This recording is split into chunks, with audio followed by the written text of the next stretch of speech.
My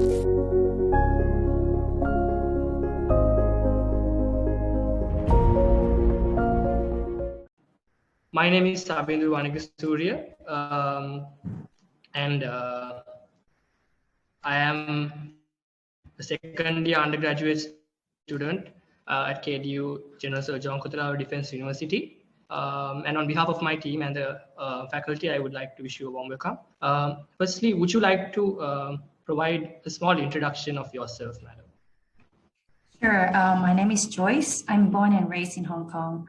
But after I graduated, I have been working in different countries in Asia and also in Africa.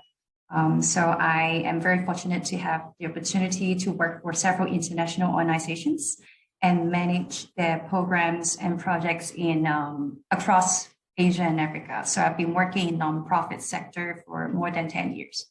So that's a brief background about me. Okay, thank you. It seems you have quite the experience in your own right.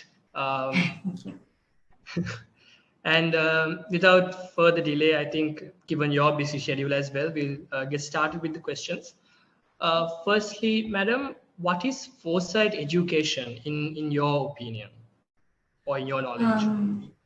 I think to me, the need for foresight or what foresight is basically to build the capacity of younger generation and even us to face different changes, because we always face a lot of changes.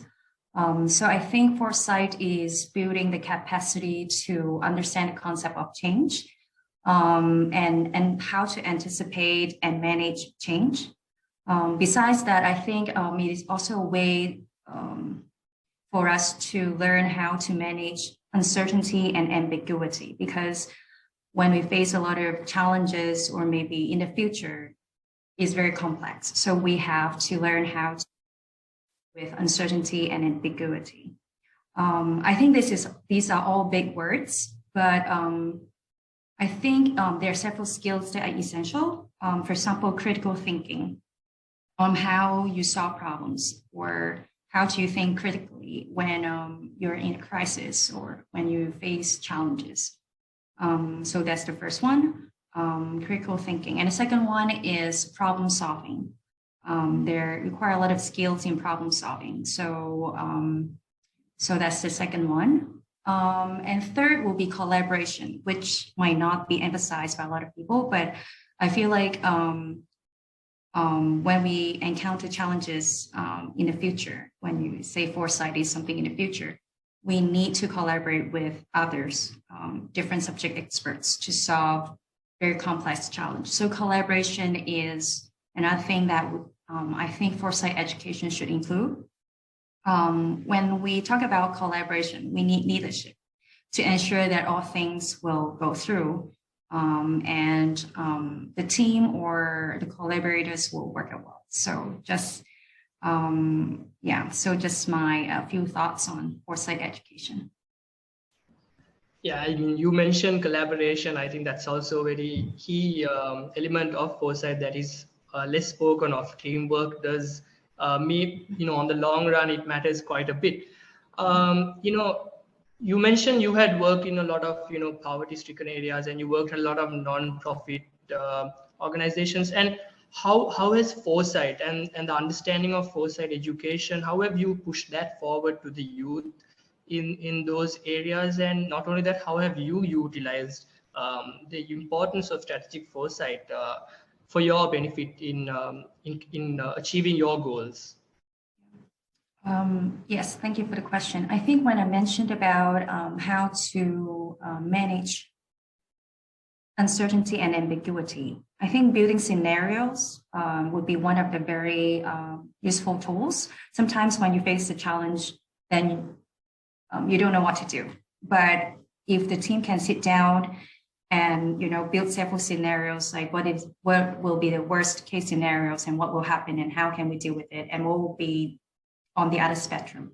So in that way, things could be clearer. And then I think by building different scenarios, it could help the team to understand each other and also to formulate potential solutions together. to have something to work on together. Yeah, so I think that's something that I have worked in before in facing challenges. I noticed that you've been working in the developing of leadership within the Asia Pacific region as well as in Africa. And how have you managed to impart foresight education in these areas, and how has foresight enabled you to create better leaders? How will foresight enable us to create better leaders within the youth who are going to be going forward in this world and going to be taking over important roles in leadership positions? I see. I think when we talk about leadership, you might think about people on top, or those who have position of power. But to me, leadership is not only about position of power, but to step out and fill in the gap if there's a need for any action. So those who advocate for climate change, or actions towards climate change, that to me is leadership. So just to clarify a little bit about my definition of leadership. So I think how leadership foresight education is important for leadership. I think for leaders, we have to embrace a lot of uncertainty. We never have enough information to make the best decision. But I think what a leader could do more is to bring more people in to chip in as much as possible, so that they will have perspectives in different areas before making a decision. So I think, so I think that is one aspect. Yeah, I think you brought an interesting perspective where leadership comes from everyone within a team and not a sole person. And I also wholeheartedly agree to that, having been part of teams as well, that every little input matters. Mm-hmm. And so what are your experiences, madam, in in foresight education, in having put forward foresight education? What are some of your experiences that you've earned through foresight education and by creating leaders? For me personally, I haven't worked specifically on foresight education in my work. But I would say that throughout my career, I've using foresight as a tool for coaching and mentorship for my staff. Building up different scenarios for their career path, and also different scenarios for our projects. Where do we want to go and achieve as the final outcome? So I think building scenarios have been very helpful in my teams. And just for us to gauge, what is the response towards strategic foresight, and if at all, what is the response? What is the importance of strategic foresight within international relations and communicating with foreign countries and populace, and interacting with people and developing plans, action plans for the future?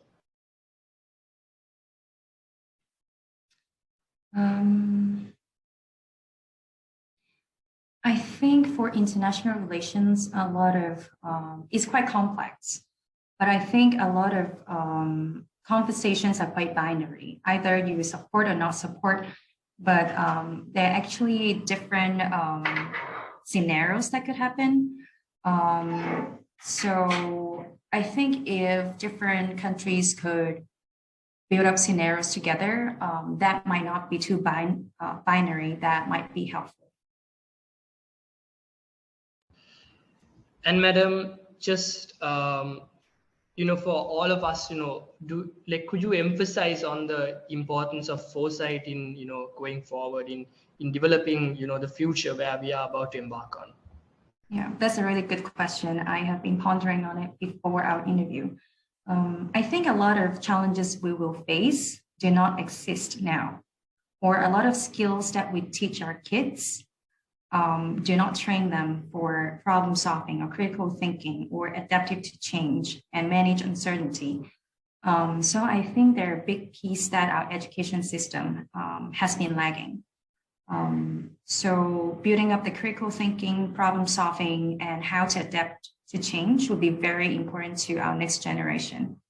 I think COVID has been a great example for adaptive challenge to a lot of countries, different industry.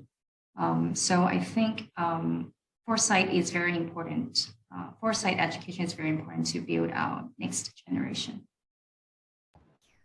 Yeah, I also agree with you on that, that it's an understated subject, it's an underspoken of field, and that for the youth, it's very important for us to develop upon it. Because like you said, a lot of the problems we are facing are not happening right now, it's happening in the future, and we are creating it right now. And so how do you think foresight helps us overcome these challenges? I think foresight is a useful tool, especially when you can build scenarios together. Is useful because you can, draw it as a team, or so that people can see it visually. So in a sense, you can get rid of all your uncertainty or worries out of your mind because, okay, we are logically dealing with it together. And I think, as I mentioned about leadership and collaboration, I think it's very important to embrace all the different voices in co-creating solutions or scenarios. Yeah. So I think it will be very useful. Madam, and finally, do you have any final thoughts or any advice for anyone who wants to pursue foresight, or anyone who wants to engage in NGOs and nonprofits? And just in general, any final remarks that you might want to leave with the audience? Yeah, sure. I think education sector has been the sector that lagged behind in terms of adaptiveness to change. The curriculum hasn't changed much since I was in primary school or secondary school. I think there should be more element of creativity, critical thinking, problem-solving skills in the curriculum, and building up the resilience of the future generation. Not only teaching about different subject matters, but also those skill set. So we can utilize foresight in the field of education as well going forward. Yeah. Thank you, Madam, for spending a brief few minutes with us for this discussion. And Madam Joyce, who serves as a program manager at World Vision in Yunnan, China. She's a known personnel within the Asia Pacific region and Africa for nonprofits, and working as managing positions in many of these areas in these fields. Once more, thank you from me and as well as my team and the faculty. Thank you very much, Madam. Sure, thank you. Thank you for your good questions. Madam, just to inform you, we will be using